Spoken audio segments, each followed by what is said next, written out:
Okay, so it is Tuesday, July 2nd. It is 5:30, so, and we have a quorum present, so I will call the meeting to order. The meeting of the Economic Development Committee, I should say.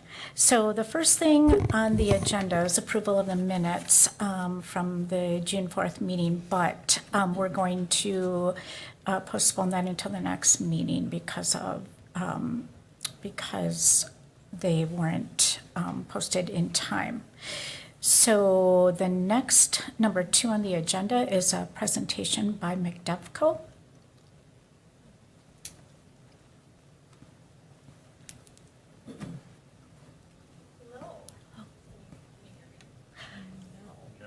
Does this need to be on? Okay, now. No, I turned it on. I didn't have it on. You could try it again. Hello. Okay. Well, thank you for having me. As Liz shared with me, she asked me to come down and do an educational presentation for all of you surrounding some of the things that McDevco does. So I'm going to do my best to summarize, but would absolutely love to answer any questions and facilitate a tour for anyone after this meeting if you want to reach out personally. So McDevco has been around since 1978, and it's continued to serve its core mission of serving economic development in Marathon County through a variety of different ways and facets.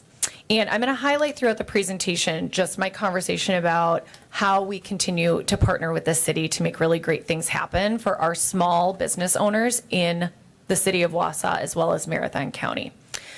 So McDevco continues to stay focused on small business growth and expansion in Marathon County, and we do that in 3 ways: through our entrepreneurial development and education, our financing, as well as our municipality partnership and collaboration. So I'm just going to briefly unpack each of these just so you can understand a little bit more, and please share our resources with anyone that you know that might be starting a business or has a business. A lot of word of mouth is how we really engage the business community and really help support the placemaking efforts of making Wausau and Marathon County a great place to not only start a business but truly settle. So financing. McDevco finances small and expanding businesses in a couple of different ways. We have always been a gap financer. What that means is if there is a project, doesn't necessarily have to be large. Any business owner doesn't have enough capital to cover the total project and they're working with a bank, we might be a great partner for them to take care of that equity portion that they're not able to provide collateral or cash on hand to make the project happen. So for example, let's say there's a $1 million business project and the borrower is able to put $20,000 or $200,000 down.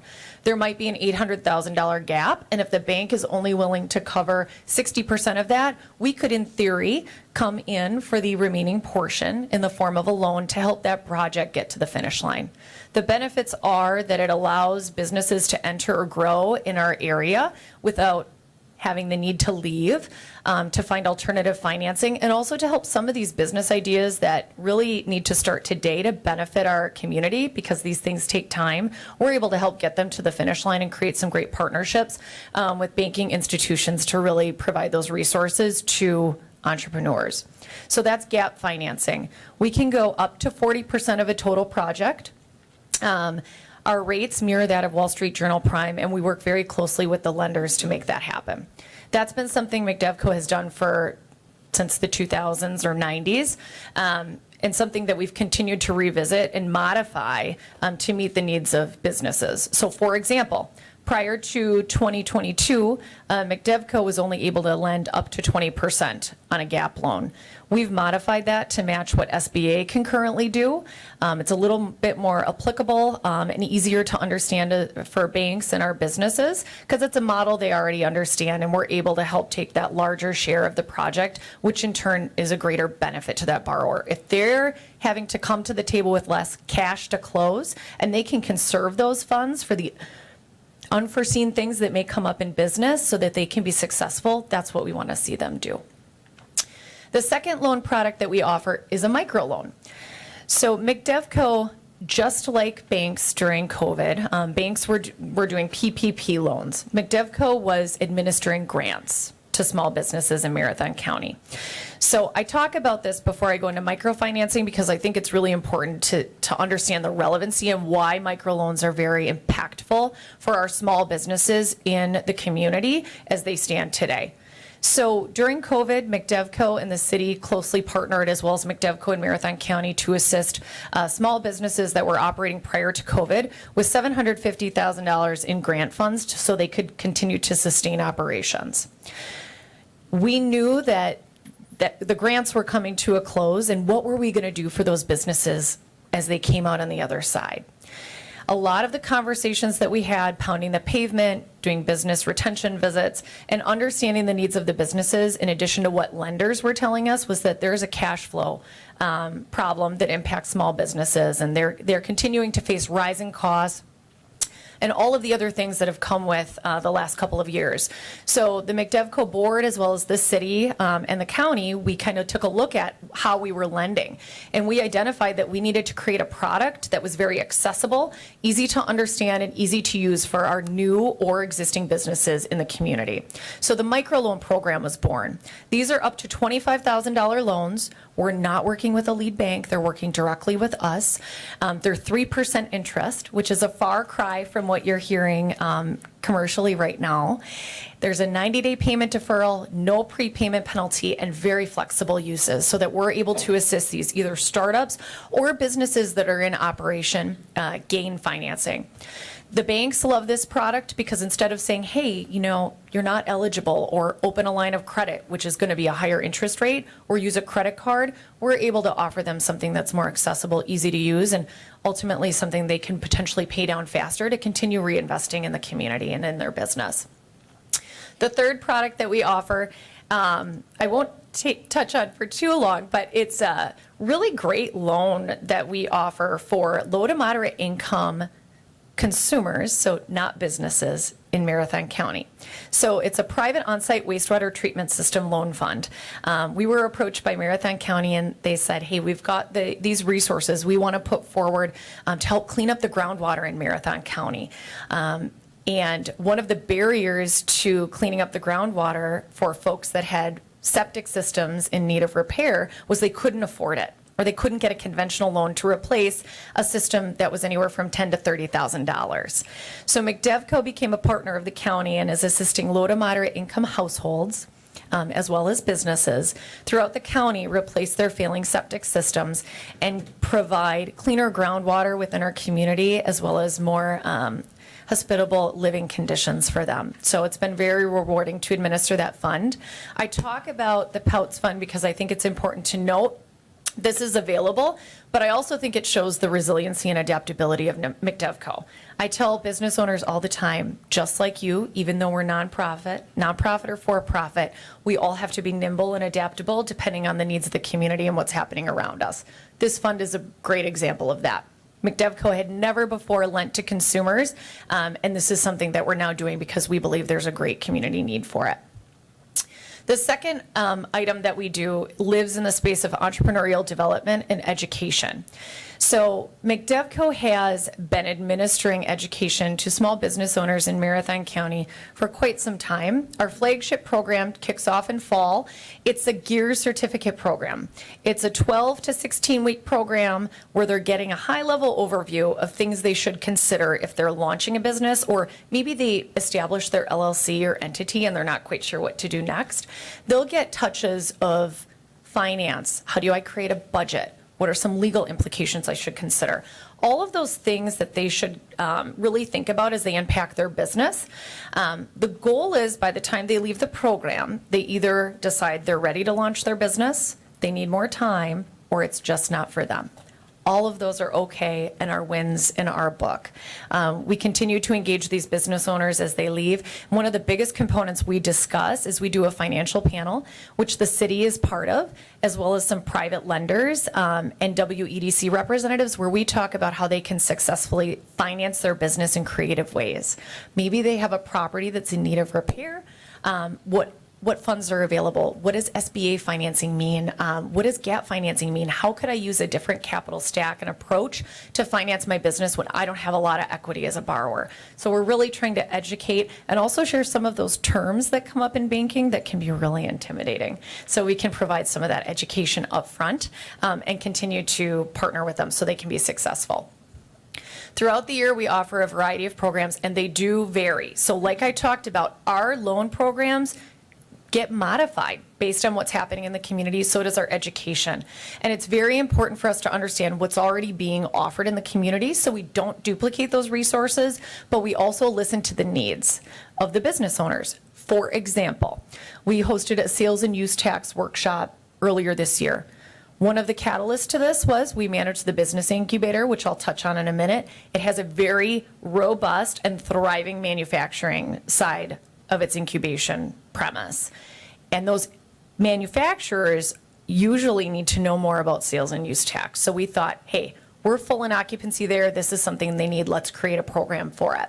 So we continue to modify. We have partnerships with UW-Madison Law to connect business owners in our community with free legal services, free trademark services through Legal Corp. So just coming to us, we act as a conduit to be able to feed them to the places they need to go. We may not be able to provide all the technical assistance, but we typically at least have an avenue or a way to connect them to the resources they need. And I know we act in that same capacity with the city, back and forth with entrepreneurs as they, say, I've got this great idea for a business. We're a great person to talk to for financing, and we also pass folks back that maybe need some assistance with relocating or finding a site that would be suitable for their needs. The second part of entrepreneurial education is in January of 2021, McDevco was hired by the Entrepreneurial and Education Center. I'm going to keep saying EEC. I'm not going to say that over and over. It's a lot to say. We were hired by the EEC to manage the business incubator located out on North 72nd Avenue. So as you may not, or you may know, the business incubator is housed on city land. So what's in the business incubator? Well, there's a co-working space, there's office space, and manufacturing space available for business startups that need below market rate rent. So the facility is below market rate, utilities are included, and students or tenants, as we say, do receive a discount for taking our services and our programs so that they can continue to educate themselves.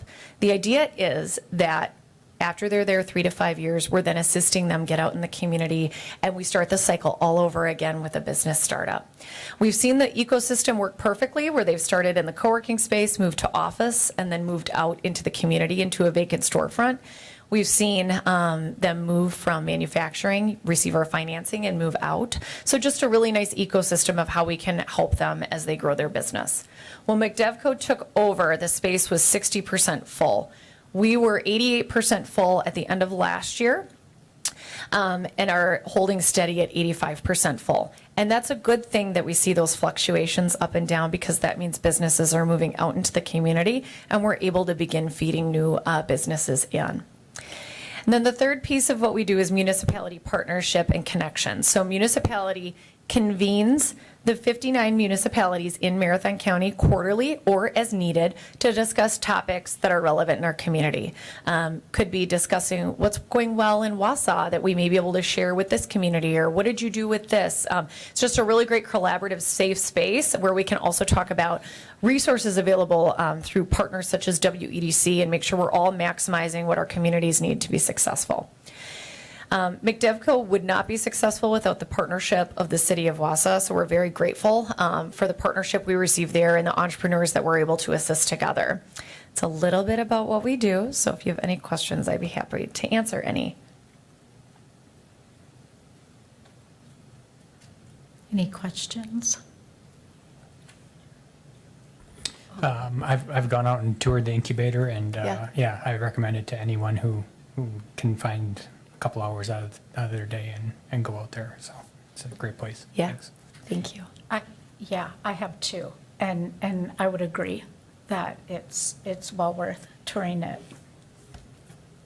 Alder Killian? I don't have a question, but thank you. That was really informative. And you're extremely knowledgeable, and it just kind of flows right out of your mouth. So it was a very interesting presentation. Thank you. Thank you. Awesome. Thank you. There are no Thank other you. questions? Okay, thank you.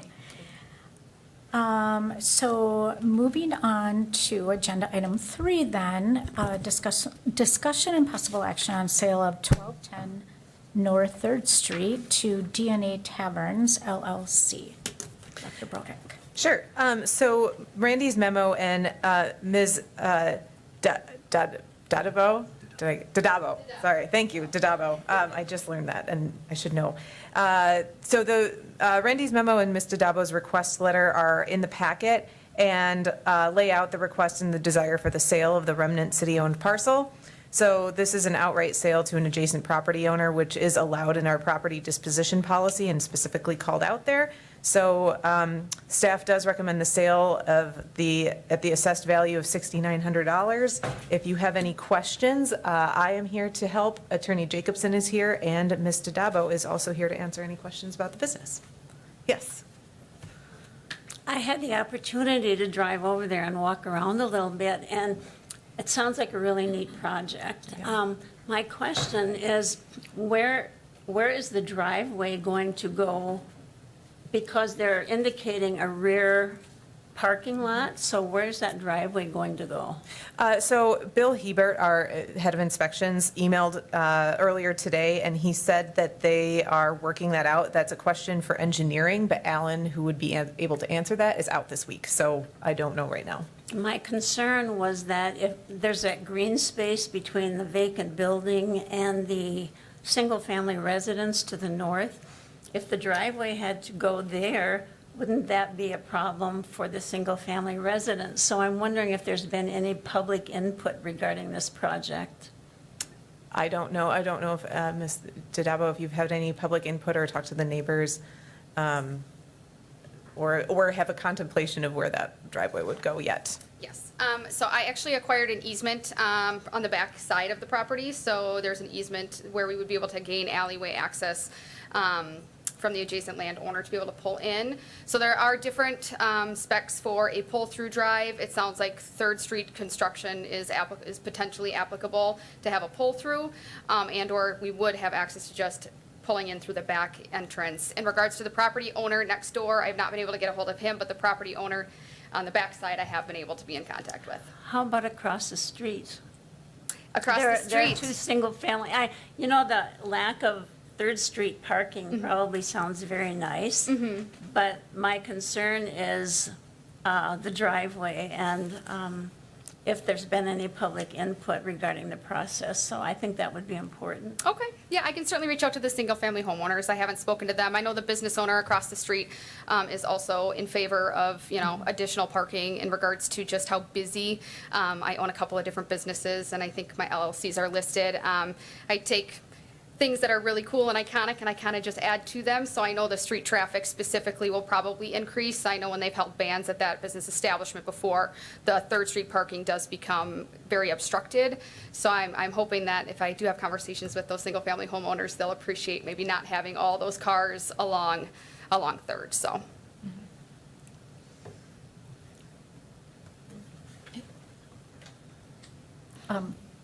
Go Okay, ahead. and now this would be a sale because I did see that you were hoping for the land to be gifted, but we're looking at a sale, correct, and not the land to be gifted? Correct. It's a sale for the assessed value of $6,900. Okay, thank you. Alder Gisselman? Yes, thank you. So the development in this, this was a prime development area. Across the street, 3 homes, up 3rd Street. So I'm sure that this was acquired for some economic development plan down the road, I would think. How do we see this neighborhood? Do we have a plan? How do we see this neighborhood developing? Do we need, and I understand the need for this, but is the development pretty much over for this little neighborhood? Tammy's coming up, I will let her speak to this. You know what I'm I know trying, exactly, thank you. I know exactly what you're saying. Just because I've been here a while, I have some history. That whole area, some of you may or may not remember, we received funds from the Alexander Foundation to clean up that area. So they actually gave us, I can't even remember, it's like $800,000. Don't quote me on that, but I want to say it was around that amount. And we were purchasing vacant rental properties that were blighted and falling apart. And it was amazing how many landlords were reaching out to us. So we were purchasing them to try to redevelop this area. That particular property there, the property was blighted, vacant. We purchased it. We were hoping to get that blue house next to it, you know what we're talking about. We were unsuccessful, and you know, when word gets out on the street that the city is looking to buy some properties, the prices go crazy. And there was always somebody living in there, so we weren't about to buy something and make somebody move or disrupt their lives. So that property just sat there, and this one stayed. When Blanker purchased all the properties, he also purchased the corner lot on Short and Third for extra parking. So that left this one little piece all by itself.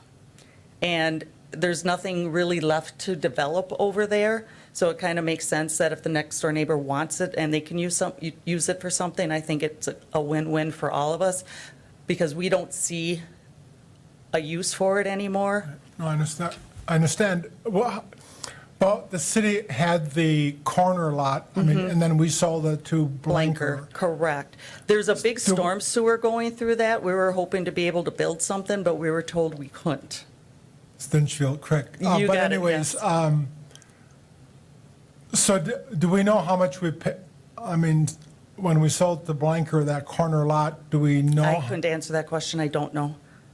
Because I'm wondering, sort of comparable between this and, although it's a larger lot. It's I a was lar- just yeah, wondering almost if double we- the size, If this I think. was sort of comparable, what, if the 6,000 plus is comparable to that, I don't know. I mean, all we can do is trust our assessor. I mean, he's the one he's the expert because on I this. think if the new owners promise to rehabilitate the brick building Mm-hmm. and make that pretty again, you know, I think that it's worth it, but that certainly would be sort of why I would be encouraged, you know, in favor of this transaction. And if we don't have any use for that $6,700, I think the people across the street, the Alexander Walkway, I think that needs a little bit of sprucing up.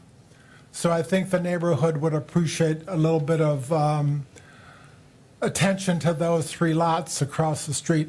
Just a little editorial, but I think that this. Thank you. I think this will be it gets traffic off Third Street, and I know that for the businesses developing and with the promise of a refurbished brick building next door, I'm in favor of this. Thank you. Thank you. Any other questions or comments from the committee? Alder Hinkie. Thank you. I'm sure any driveway stuff or alleyway stuff will come to infrastructure, so we'll talk about that when it comes around, and I'll encourage them to get more public input, so. But I'll go ahead and make a motion to approve the sale of this lot for $6,900. I'll second it. Okay, Alder Tierney, second. Okay, then all in favor? Say aye. Aye. Aye. Any opposed? Okay, then that motion passes. Thank you.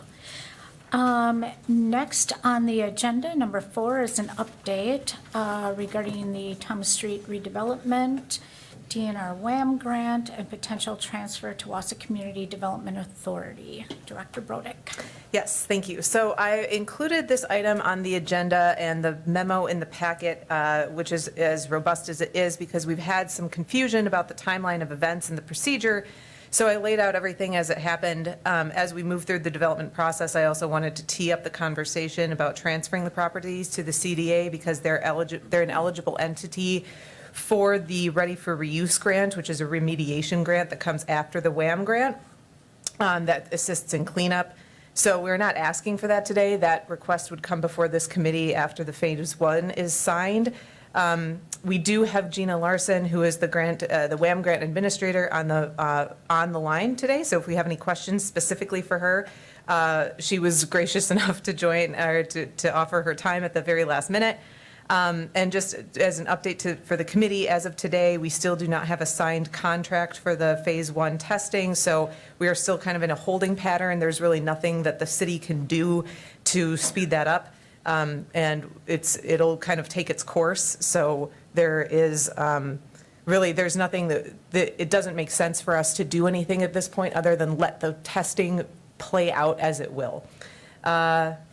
And I think the memo was kind of speaks for itself, but I will of course take questions, and Gina is available for any WAM specific or DNR specific grant questions as well. Thank you, Madam Chair.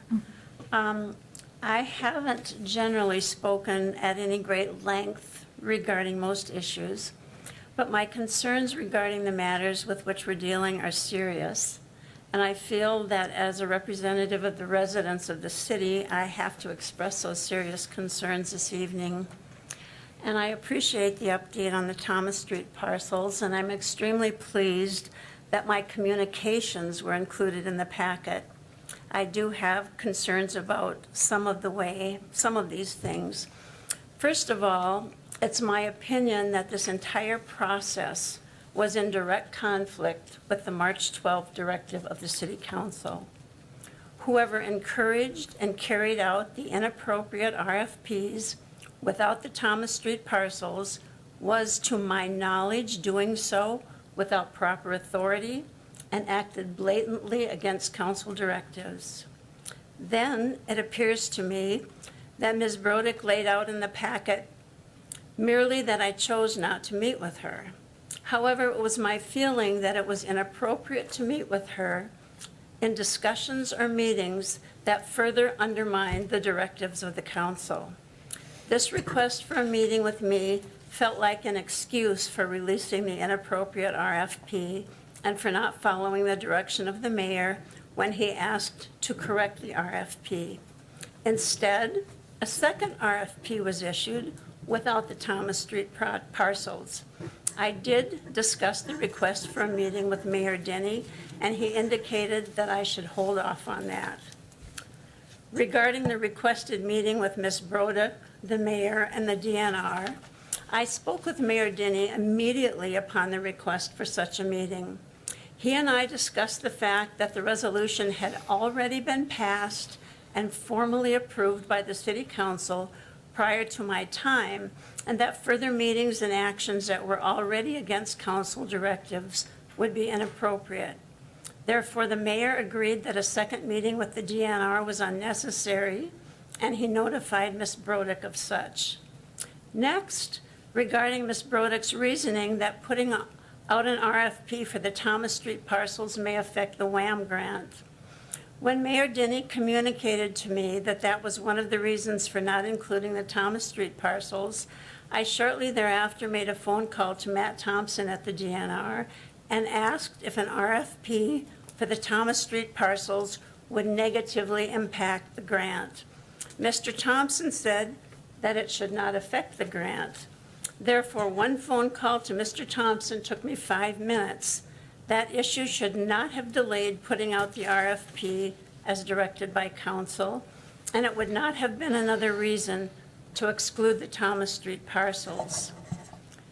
To be completely honest, as a representative of the residents of this city, I feel disgusted that this appropriate action against council directives has even taken place, but I am equally disgusted that there was no action taken to correct this mess. The Thomas Street neighborhood residents participated in days of presentations by Ms. Brodick and consultants. They felt very positive. The presentation was wonderful, and the residents felt very positive. They were choosing the affordable single-family homes for the and fill lots, excuse me. The only resolution to this issue is for the city to follow through with council directives, issue the appropriate RFPs, and provide what has been communicated to the residents. When anyone, and I feel anyone, can choose to go against council directives without proper authority because they have a different opinion or are in disagreement, and there are no repercussions for that action, and someone is not held accountable, it is my opinion that we are in serious trouble. Thank you. May I respond? Yep. Thank you. So in the March 12th resolution, we applied logic and context to those statements that were authorized in the resolution.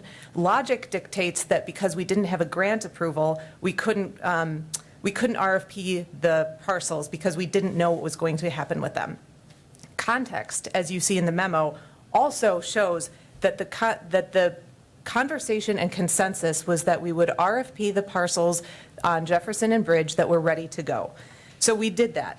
When I talked with Gina Larson from the DNR, who administers the grant, that conversation took longer than yours with Matt Thompson at the DNR, which, by the way, if you wanted to call me and tell me about that conversation, you were happy to do, I would be more than happy to have that conversation and know what conversations you are having with the entity who is administering the city grant.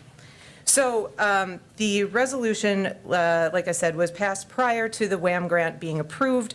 Without knowledge of the approval and any repercussions from that grant, we did not want to move forward. I don't know, I'm not sure how familiar you are with grant administration, but sometimes, depending on the grant, there are times when if you move forward on something, you can actually jeopardize the grant itself or any subsequent grants. So I really did not want to be the one jeopardizing that. But we also did not want to move something forward without taking it back to a committee because we didn't have continuity in the committee. Of this committee, we have 2 members that have survived in the turn of administration. So I didn't feel that it was appropriate to take something basically from a former committee through just RFP it without coming back to another committee, especially when the alder for the district has changed over. So my requests for meetings were rooted in wanting to have a conversation and figure out what would make sense, given, again, the logic of the situation, which is laid out in the timeline of the memo here. And I would love, as I have reiterated many, many times, to have a conversation with the neighborhood. I felt really good, as you did, about the trust that we were hopefully building back. And I did not include those several requests dating back to November of 2023 in the packet today, although I do have them with me, in which I was requesting assistance from many, I think it was 4 people who were involved in neighborhood meetings. So I think we've got 2 issues here. One is a procedural issue, that there's a concern that we didn't RFP the parcels when it simply didn't make sense to do so, especially if we do turn them over to the CDA, we won't even own them and be able to dictate who they will work with. And 2, and that's also a timeline issue because we don't know the timeline of the DNR grant. I should mention that the DNR grant is a testing grant. It's not a cleanup and remediation grant. So once we get the testing grant, we still have phase 1 and phase 2 to go. And then whatever contamination, if any, is found, then we need to apply for a remediation grant if there is contamination found. So that extends the timeline quite extensively, to reuse a word, I guess. But you can see from the memo too, and the dates included, that it was July 24th of 2023. That the Wisconsin Assessment Monies grant was applied for, and we didn't have a determination until March 22nd of 2024. So the grant process by itself is it has been taking a long time to get through, and it doesn't to RFP a parcel to contractors who are expected then to hold a bid for years potentially.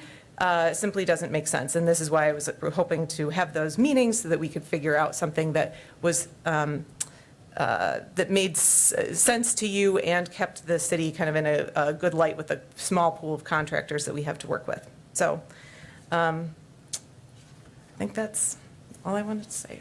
May I respond? Yes, you may. Ms. Brodeck, I appreciate and respect your extensive explanation of what happened. But you said you didn't, you took the context of the council resolution. If everyone took it upon themselves to take a council resolution and say, this is what I think about it, I think our city would be in trouble. I don't think anyone has the authority to do that. So I think that was done with improperly, and I don't think it should have been done. Secondly, our residents were told that this is what was going to happen. You put them through days of public input, and they were appreciative of that. It's improper for the city to make such dramatic kinds of communications with the city and saying, this is what we're going to do for you, and then turn around and not do that. So I think this whole process was inappropriate, and I hope not to see this happen again. I can't take a council directive and say, I think this is the context, and this is how I'm interpreting it, and this is what I think I'm going to do. I don't think anybody can.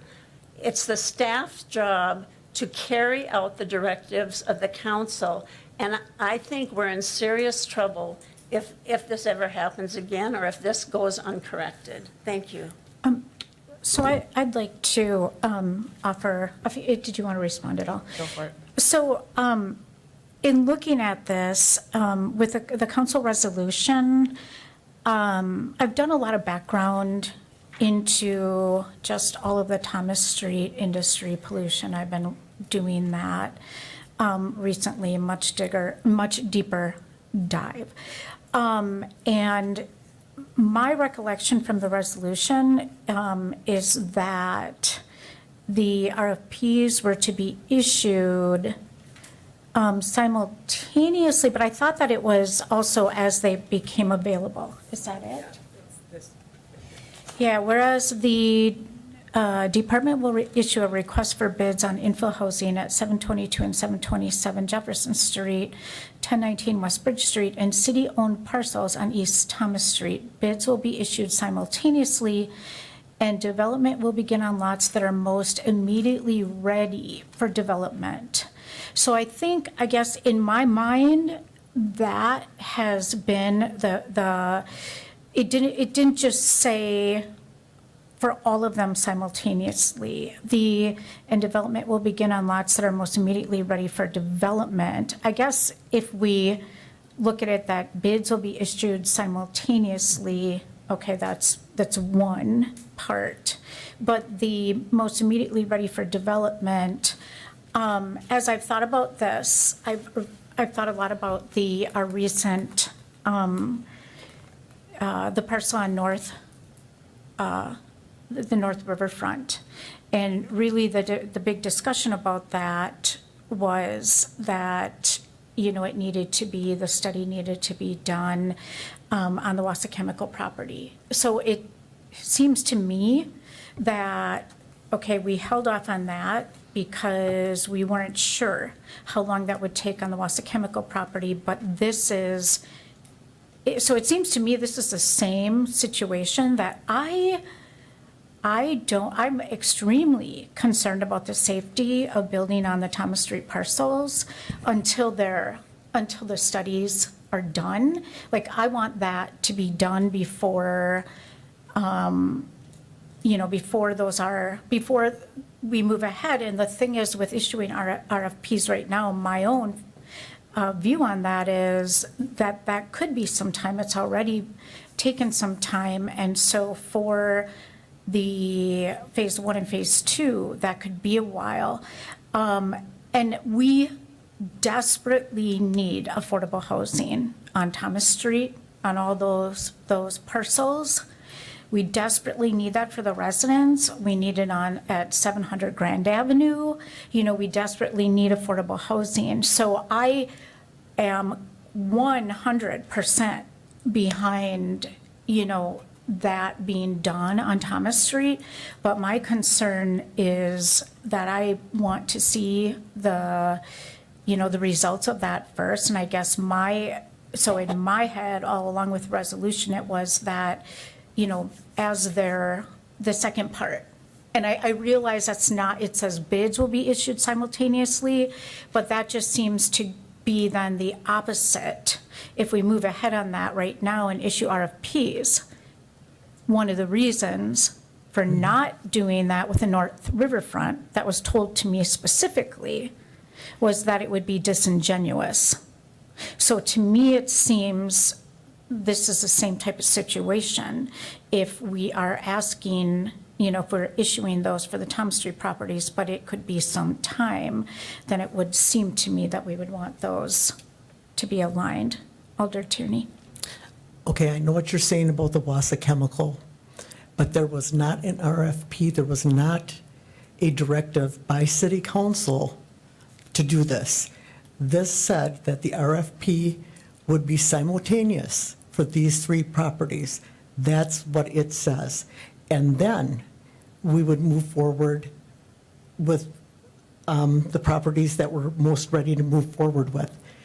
That is not, we will do an RFP down the road on Thomas Street because these ones are already. It was simultaneously. That's what black and white says, simultaneously, not simultaneously, but you consider what it is. If it wasn't meant to be simultaneously, then it should not have said that. And that's what is in that meeting note. Thank you. So maybe do we take it back? I mean, I don't know if it could be taken back to council, but to me, it seems to be a matter of words because it doesn't seem to be feasible. Like, why would we do that now? It's the same situation, though. I understand what you're saying about the words, but I've looked into the grants. I did go back and look through, I read all the information on the grants. And, I do think it's, a wonderful opportunity to be able to use the funding. But I guess I understand what you're saying, but looking at the picture, I'm just thinking what is best. And I will say that I do I would not want those just, again, issued without us having a discussion to be fully transparent as well. Again, thank you. The things you're saying about issuing an RFP without testing, I had extensive talks with Mayor Denny, and he agreed.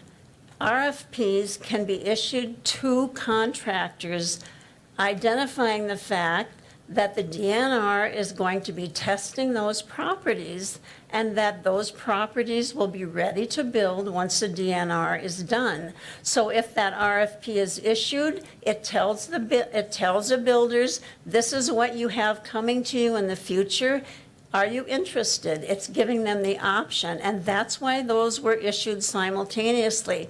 I watched all of the preceding meetings to that council meeting, and there was extensive talk at finance, at ED, about the fact that these lots were not shovel-ready, and they said, that's okay, they're not shovel-ready, the DNR is going to be testing them, and that was presented to the council, and the council said, okay, as long as everybody knows that they're going to be tested and they will be safe when they are ready to build, that's what's important, so issue them simultaneously. That was the directive, and in my mind, there's no excuse for not following that directive.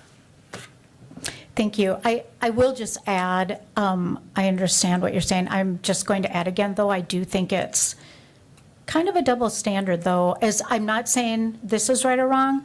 I'm saying we're doing 2 different things in North Riverfront, and here we're treating those different. And as a council, I would like us to think about that because we're giving different messages. So vetoing that, and it was the same argument. That's all I'm saying. Alder Tierney. With all due respect, I disagree, because there was not a council decision to put an RFP in place. I'm not talking about, we didn't do this, it was voted down. It was not voted to move ahead with RFPs. It was, let's wait. Let's wait a little bit and see what happens with the testing. This specifically said to move ahead simultaneously. I don't see where that's up for interpretation. I see it should be, I mean, it is very specific on what to do and not, well, we'll do this if. To me, it was there. It's not, this is what we say, but interpret it as you like. To me, it was very specific. I think this is very different than the North Riverfront because this had gone through and been approved by council. Thank you. Thank you. And I guess, if we go ahead with RFPs, I just don't know, because it's going to be quite a bit of time. I don't know how that, what that's going to do. I guess it could be a long time. In my conversation with Mr. Thompson, he indicated that he thought it may be 6 months up to a year. That's what he thought. So he was able to iterate those timelines, potential timelines to me. And if those go out on the RFP saying that the DNR is responsible for the testing, they're going to make sure it's tested and that it's safe before anybody bills, there shouldn't have been an issue with this. I would like to call the attention back to the reason that this memo was in here, which is to tee up the potential transfer of the properties to the CDA. Again, going back to the grant, we still don't have a signed contract to do the Phase 1 and Phase 2 testing through WHAM. We are hoping to have that soon. But then from Phase 1, we have 180 days to transfer the property to the CDA as an entity that can apply for grant funding for ready for reuse. There is a difference between grant and loan funding for that. I tried to put as many details that I could articulate and know about in the memo, but this is also why, like I said, we've got Gina Larson, who is the administrator of the grants, or the point person at the DNR for both of those. So if you have any questions, I would like to make sure that her time is used well and not just with us bantering back and forth. And also make sure that if you have any substantive questions rather than procedural questions about why we would be transferring the property to the CDA, that those are answered as well. Does anyone have questions? So we can, thank you, so we can ask, proceed, well, my question is, the city, with regard to the grants, the city can also apply for those grants in addition to the authority, correct? The city can apply for a loan. So there's, Gina, this might be where you can chime in and explain the difference, but my understanding is that this, because the two entities, or the grant and the loan, both have different types of entities that are applicable for these. So the loan is a municipality, the city is a municipality under the statutes. The grant includes the CDA, which is an eligible entity under those statutes. But Gina, do you want to chime in and explain the difference between the grant and the loan, because you know this stuff like the back of your hand?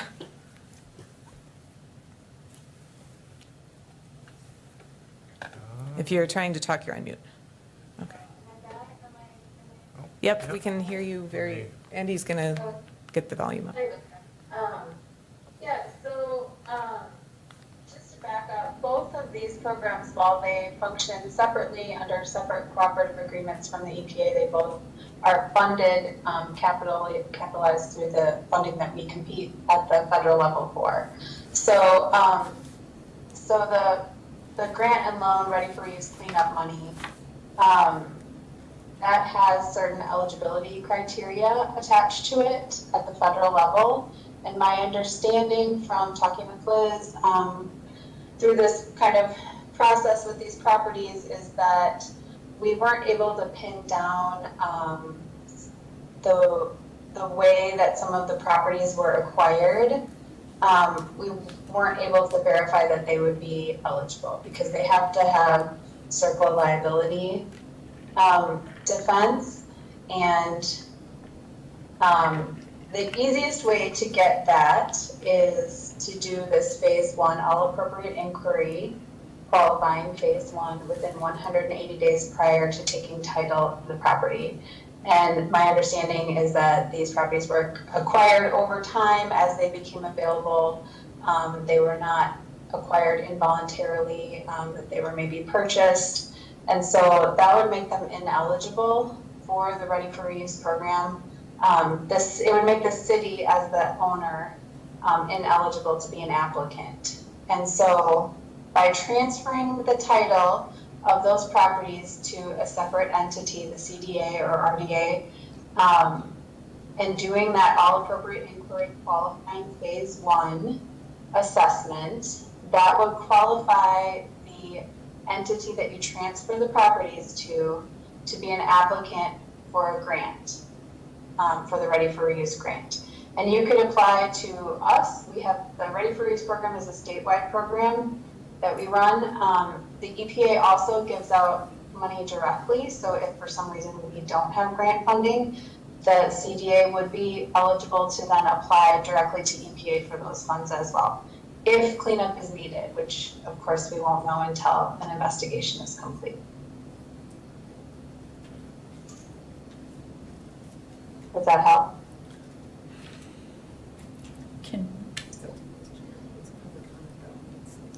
It would be, okay, a public comment? Sure. well- We can, oh, did you have a, No, that's fine. Later on, I have some questions with regard to. okay. Should that be first, or? At the beginning, I'm sorry. Okay, so former Alder Killian, I guess you have like 3 minutes, yeah. May I ask a quick question first, Madam Chair? I mean, this is a quick question about can. my comment, and it's to you, not Ms. Oh, to me. Brodick. Yeah, so I was invoked in the time frame and memo, and so as the former alder, my intent was to come here not just as a citizen, but the person who was invoked, and at times the sentiments were mischaracterized, and I'll tell you, I'll speak at your pleasure, so if you'd like it to be 180 seconds, that's fine, but I will tell you, it will be kind of to the peril of the city on outcome, because there have been some misstatements here, so I won't talk long, but if you'd like to hear kind of profound facts that alter the course of these things, I'm happy to provide them. I'll keep it brief, but it may not be 180 seconds, yes. Attorney, do you have any direction on this?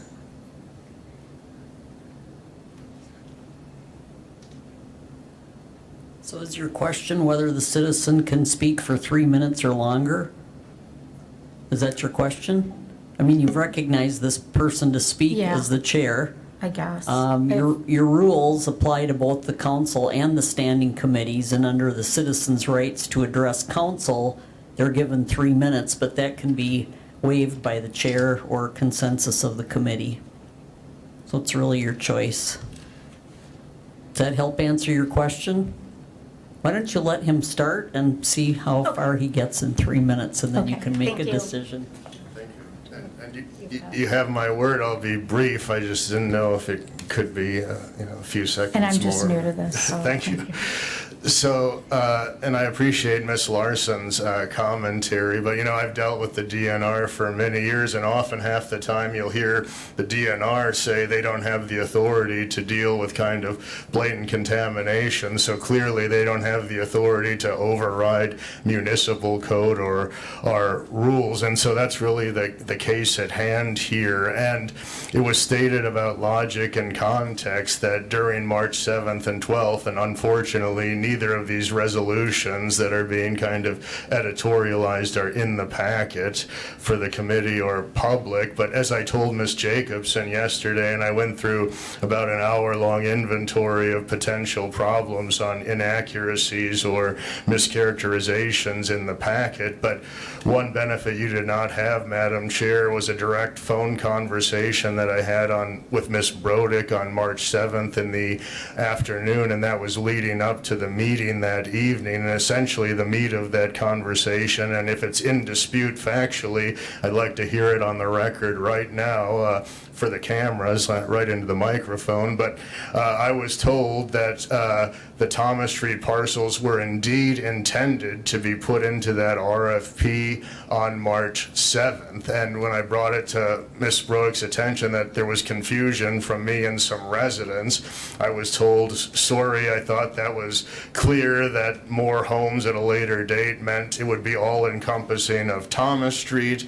And then she said to me in no uncertain terms that the only reason it wasn't put into the wording of that agenda for that evening is because there was no one in the office to change the wording and upload the packet in time. But make no mistake, and I'd be willing to sign an affidavit to that effect, that I was told as the older person those were in fact to be included, and it was just some confusion on the wording. And that's critical because the narrative in the packet and what I just described to you are essentially inconsistent and mutually exclusive. And then in terms of the language of the resolution, and this is clear in public access video, Alder Gisselman had made part of an amendment. I think I and now the mayor had voted for that. See, the language was meant to indicate that the bids would be put in simultaneously on all the properties. And yes, there was a clear understanding that shovel-ready projects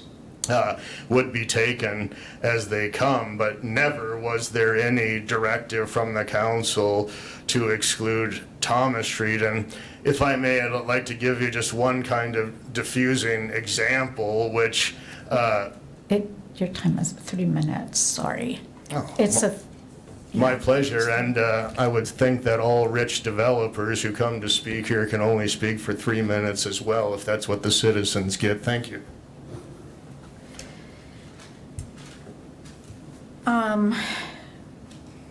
okay, I don't know where we were now, I'm trying to think. Okay, oh, thank you, Alder Gisselman, you wanted to ask some questions. Well, I have some question. It seems like there's some, I think we have to get, I'm not sure what the issue is that before this committee this evening specifically, because it seems like the original discussions with regard to this is how, and I've not heard that before, is how these properties came into the city to begin with. I mean, is that it seems like that's driving some of the discussion, whether it's the city or the authority. I think that this neighborhood has been under the view of the city council for many years, and we've been looking at this neighborhood. I've been at neighborhood meetings, and I think, and I would want the city council to be upfront and involved with any process that we go forward with, because the community authority, great people, but they're not familiar with the situation. They have not undergone some of the history that the city council has, and I would be opposed to, and I'm not sure if that's a issue for this evening or not. I don't know that. Most likely city council sometime down the road, but I think that the city council really has to be on top of this and severely and involved with how this proceeds. And I think that the authority is detached, and I would not vote for moving this whole Thomas Street into the hands of the authority. Now, I know there's funding and I know there's grant, I get that. But I think I would have wanted more of the background that I heard this evening, because I think that there was some things that I had not heard about before, determining whether or not we get a grant or a loan.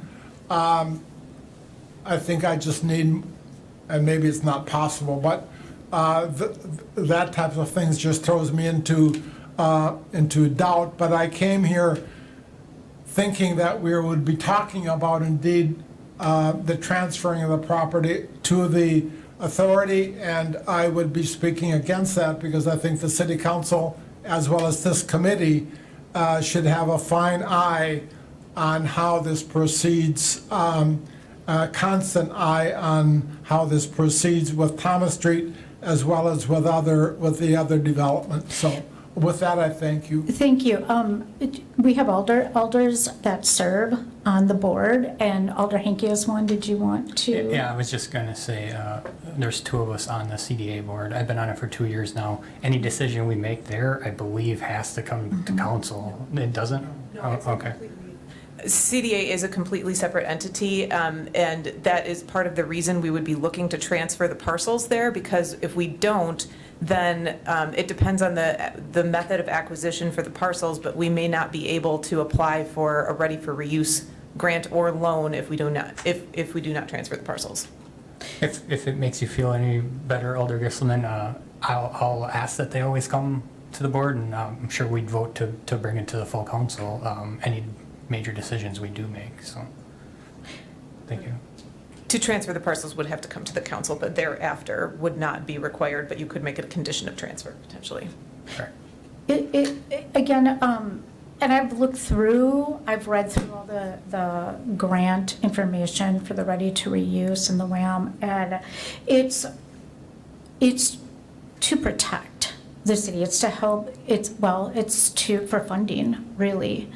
And so, I mean, I guess with having alders on and it would have to come back through the council, my own feeling on it is if we want this work done and if we want these cleaned up so that then they can be, go to house people in the neighborhood that really need it, I definitely support it. Alder, did you have another question? Well, then, Ms. Brodick, then, because I was at, some neighborhood meetings maybe 2 years ago up at Jones School, made some presentations. So, what was the plan then with regard to the testing and the cleanup? And I know this all came fairly recent.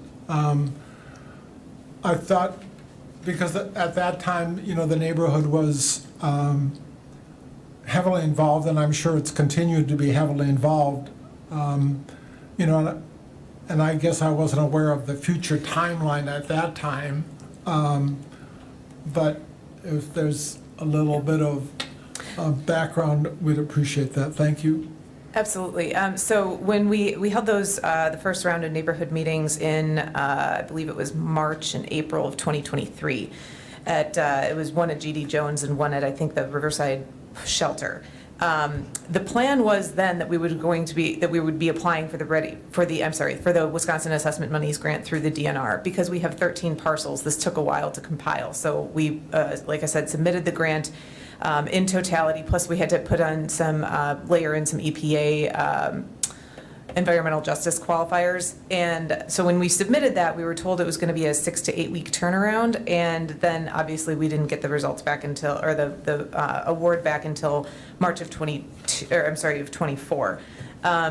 So that has been the plan, that we would be applying for their assessment monies. We've learned, I couldn't tell you exactly the date that we were talking first about the Ready for Reuse grant, but a lot of things that we have been learning a lot along the way, and including some of the caveats of like the Ready for Reuse loan versus grant and the different applicable entities and things like that. So we've been, moving forward, I would say dutifully with this cleanup process, but we are just in a point right now where as I reported, I can't remember the last time we talked about this, but we've been talking about it for a long time, that we have just been in kind of a holding pattern in terms of after having applied for the grant, waiting for the determination, and now it's still out of our hands in terms of like, the DNR needs to sign a contract with the contractor who will be doing the phase 1 and phase 2 testing, and we cannot, there is nothing that the city can do to move that process faster. Alder Tierney, did you have a question? Oh, I'm sorry, you just, okay, Alder Hinkie. Thanks. Yeah, I think this transfer is going to be key. We're coming up on that December 31st deadline for ARPA funds. If we want to use ARPA funds for these cleanup projects, that's where the big benefit in my mind is, transferring it to the Community Development Authority, along with the 1-year TID extension.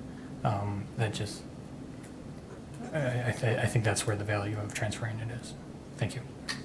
And to just jump in off of that, you should have, I should say, on your July 9th finance agenda, an item about transferring the ARPA funds to the CDA, because as Alder Hinkie mentioned, we are running up against a 12/31/24 deadline to obligate those. And if the CDA is considered, if we execute a beneficiary agreement with them, then the ARPA funds are preserved for affordable housing through that entity. So basically, what we're trying to do is to tee up some transfers to the CDA to preserve funds and availability of grants for affordable housing.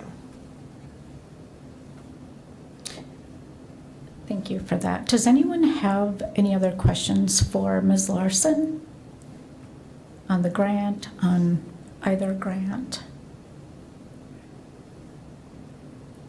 Okay. Thank you, Gina. We appreciate it. Mayor, Thanks for having me. thank you. All right, thank you. Since just to put my 2 cents worth in here and look at some of the timeline, Alder Killian contacted me on our first day. It was our first phone call as mayor and as alder, and described the situation that, you know, these were not RFP'd simultaneously. You know, the strict definition of simultaneously is at the same time. So I do believe we potentially missed the ball there, at least in communicating what we were doing. During that discussion, though, we also determined that we had some issues with the RFP that did not solicit or did not elicit any responses. Further investigation, I felt that the RFP needed to be fixed. So I met with the appropriate staff. We're working through trying to get the RFPs fixed.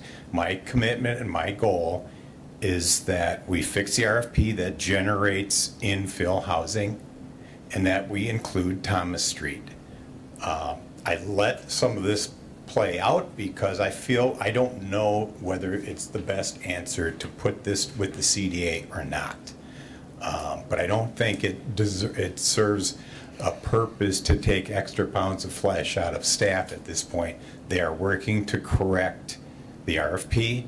We will get that fixed. It will be issued. We will get infill housing to include Thomas Street. As far as how we package that, there may be 2 separate pieces of verbiage to account for the delays, but we will do that. I understand there is not a vote here tonight, so this will have to get some further discussion down the road. But that is the commitment from me and I think the council and the staff to make that happen. Thank you. Thank you. Other questions? Alder Gisselman? Well, then, can we have a sense of what happened? Okay, finance next week with ARPA funding. What kind of a timeline then for the issue with regard to the transfer? Is that just a city council issue, or this committee, or another committee, or how do we see this playing out just so that we start to think about how we're going to proceed here? Yep. You're talking with the property or the ARPA funds? Well, I understand ARPA with finance, I get that. But with regard to the transfer to the authority, will that come to city council then, or? On the properties, right? Right. Yeah, okay, yes. So redevelopment committee met, it was a couple Mondays ago, I think it was the 17th. They recommended, or basically expressed interest, thank you. They expressed interest in receiving the parcels as part of the transfer. That was affirmed by the board. And so now next step is, yes, it would come to Economic Development Committee and then to council. But we will not be pursuing that until we have a signed phase one from the DNR, because that clock starts ticking upon the signature of the phase one, and we have 180 days to transfer that property. So we've kind of teed it up, but you're not going to see it for quite a while, probably. Thank you. Just a quick question. I don't know if I'm understanding this correctly, but does this have to go to CDA before we can designate the ARPA funds for this? No, those were also discussed in the redevelopment committee and the board a couple weeks ago. Like I said, I think the 17th and 18th of June. So they expressed interest in receiving the ARPA funds at both the committee and the board level. So it now goes to finance and then to council in August, and then we would go back to the CDA board as an update. Okay, so in order to put the ARPA funds towards this, is, if it didn't get transferred to CDA, could that still be a possibility or no? No, if the ARPA funds were not transferred to the CDA, there would be no use for them on Thomas Street. Okay, thank you. Thank you. Any other questions? Okay, so moving on to number 5, update on affordable infill requests for bids at 722 and 727 Jefferson Street and 1019 Bridge Street. Ms. Stratz. I'll just tee this up with the, kind of going off of what the mayor talked about. So the mayor talked with us about why we think and why it happened that we didn't get any responses to our request for bids.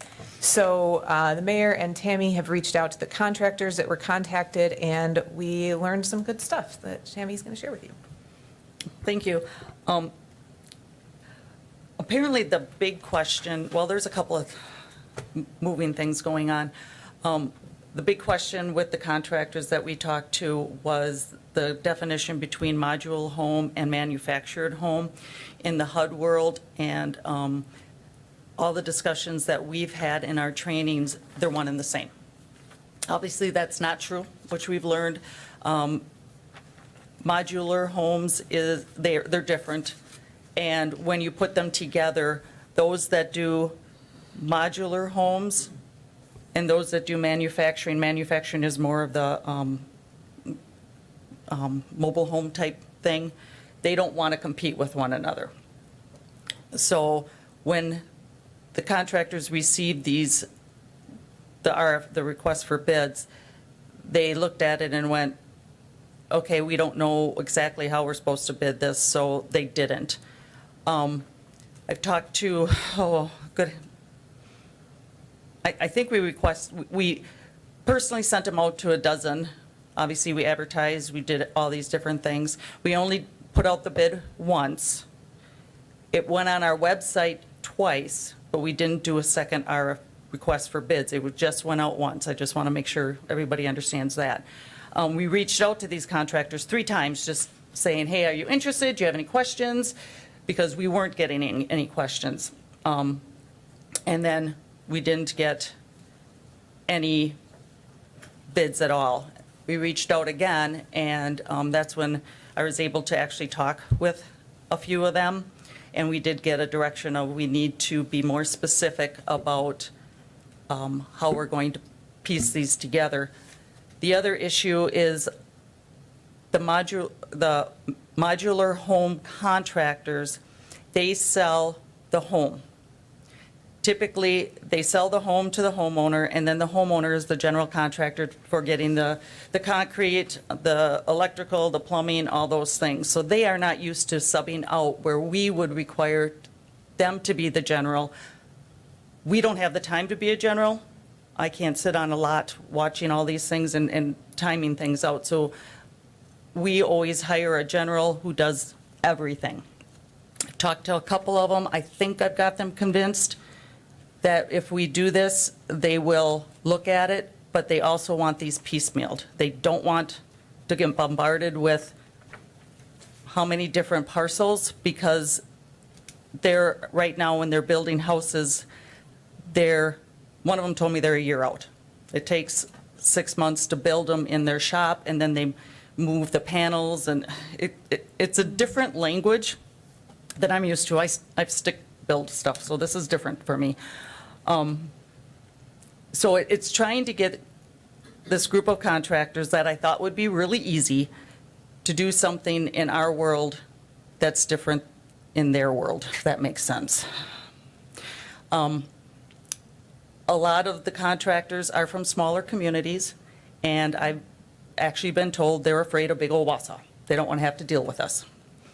So I'm trying to tell them we're not so evil. We want to partner with them.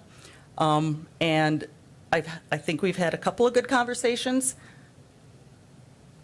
I'm just very cautiously optimistic. Does that help at all? Yeah, questions?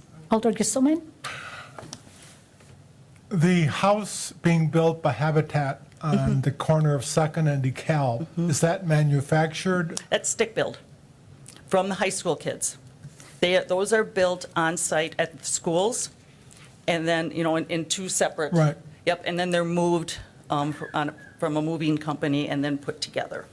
So that it's It's separate? kind of the same thing, but it's a little different. Different. Yeah. Because I've seen that house being built, somewhat similar to the one on Torney, I think, but Exactly the same, yes. I was just curious if that was a manufactured or how where that was being. Nope, that's all stick built from the kids, but they're built at the school so they can save time, they don't have to travel. And then they're put together. Okay, thank you. Yeah, it's interesting how they do those. Very good question. Alder Killian? Yeah, I wish to let everyone know that my reasons for bringing up the things that I bring up are not to gouge the staff. They're not to denigrate the staff. They are because I have a real concern. And I'm looking at Ms. Stratz's information that she provided to us in the first paragraph. And it says, on March 12th and March 7th, the Economic Development Committee and City Council authorized community development to release a request for bids on shovel-ready, city-owned vacant lots on Jefferson and Bridge Street. That, in my mind, no way reflects what those resolutions said. And my concern is not to make staff feel bad. My concern is that we have a city process that has not been followed. We are getting inaccurate information, which we did a week ago on another property from ED committee. And I'm concerned because as a new alderperson, I need to go into a committee or into city council, and I need to listen to the information provided by staff and trust that it's thorough and accurate. I voted last week or a week ago on completely inaccurate information, and I felt bad afterwards. I need to know that the information we are getting is thorough and accurate, and that's why I have come to question the process and the things that are happening. And it's difficult when you're new to go through all of this, and I have complimented Ms. Stratz several times on the fact that she is willing and able to look for information when asked. But I see this information tonight, and it feels inaccurate to me. It doesn't even reflect what the resolution said. I have a response, if I'm allowed. I know what you're saying. We're stuck on a word, but I can tell you when we did the RFP, it was also a different council, it was also a different economic development committee, and we had talked with those committee members to make sure we understood it correctly. And this is what we were told. So I know you don't believe me. Oh, it's not that I don't believe you, it's that So that's why we did what we did. We're not trying to mislead anybody by any means. But we knew that these were shovel-ready, and those words were in that Economic Development Committee meeting. Those words were in council saying, these are shovel-ready, let's get moving on them. So that's what we did. But that did not address the RFPs, Tammy. It said if there are shovel-ready properties, they go ahead and get developed. It said the RFPs get done simultaneously. So I'm just questioning the wording. I'm not questioning your honesty or your integrity or that you deliberately did anything you didn't think you shouldn't do. I'm saying I think we have a concern because we have some issues with getting thorough, accurate information, and I think we need to start following our directives. It's not to make you feel bad or make Ms. Broderick feel bad. It's just to make sure that we are doing what we're supposed to do as the city council and in our committees, that's all. I guess I'd like to comment. I understand what you're saying. I think the hard thing is that there are so many moving parts, and I guess when I read this, you are writing about the three lots. That's what you're addressing in this.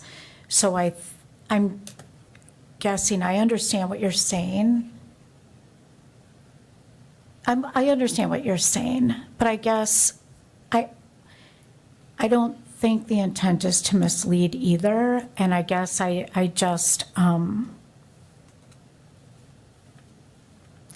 you know, her memo was addressing these, but anyway, and addressing why it wasn't going back to address that, I guess, is the only thing. I understand what you're saying, but I guess it's just that it's hard, I don't know, you know, they're busy, and so, you know, to me, this memo is addressing these three lots, and then the reason, it was mainly about the reason the contractors did not bid. So, you know, I think with this one, I think we can all keep trying to do our very best, but I've worked with them. I worked with them as, you know, someone requesting help years ago, far, you know, way before this. And I guess it's just that I always got top-notch, you know, help. And so anyway, I think the point is taken that we can, you know, be really careful about it, but I guess none of us are perfect. I mean, yes, we want to keep striving, but I guess it's just also sometimes it can be maybe, you know, overlooked on looking at the intent of this. So anyway, I'm just going to stop because I'm probably not helping, but I understand what you're saying, but we're all human too. So, yeah.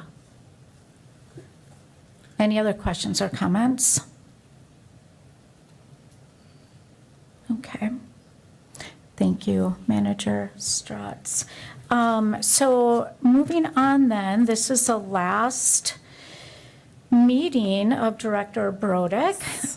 We are grateful for your leadership, for everything you've done in service to the city, and wish you the very best in your next endeavors. And so with agenda item number 6, Development Department Leadership Update.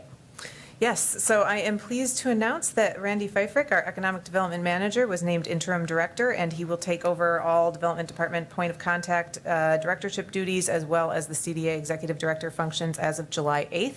So there better not be problems on the 6th and 7th. And if I may, just as a parting word, I have loved working with the city for most of the last 3 years. It's been a true honor to be able to serve the citizens of the city that I call my adopted hometown. I know we've had, especially lately, issues with just, what it boils down to me, is communication. So I would just like to give my little parting plea of, a lot of things can be solved with communication, especially prior to meetings, with staff, the appropriate staff, at least 24 hours prior to the committee or council meeting. So as new alders too, I highly encourage you to sit down with your appropriate department heads of the committees that you serve on. I know it's very difficult and time consuming.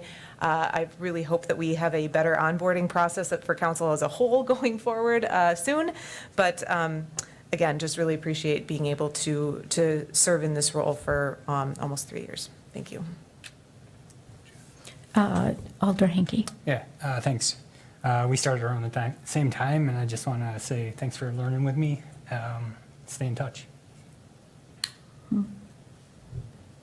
Thank you, and thank you, Director Brodick. Oh, Alder Tierney. And I too, Director Brodick, wish you the best. It's unfortunate that I didn't get to spend some time with you and learn about your processes that would help me learn about my processes, but I do wish you the best on your future endeavors. Thank you. Okay, any other questions or comments? Then I'm looking for a motion to adjourn. I'll move to adjourn. Okay, motion to adjourn by Alder Hanky, second by Alder Tierney. Everyone, everyone that agrees, I can't think of the word. Aye. Aye. Aye, okay. Thank you. Any nays?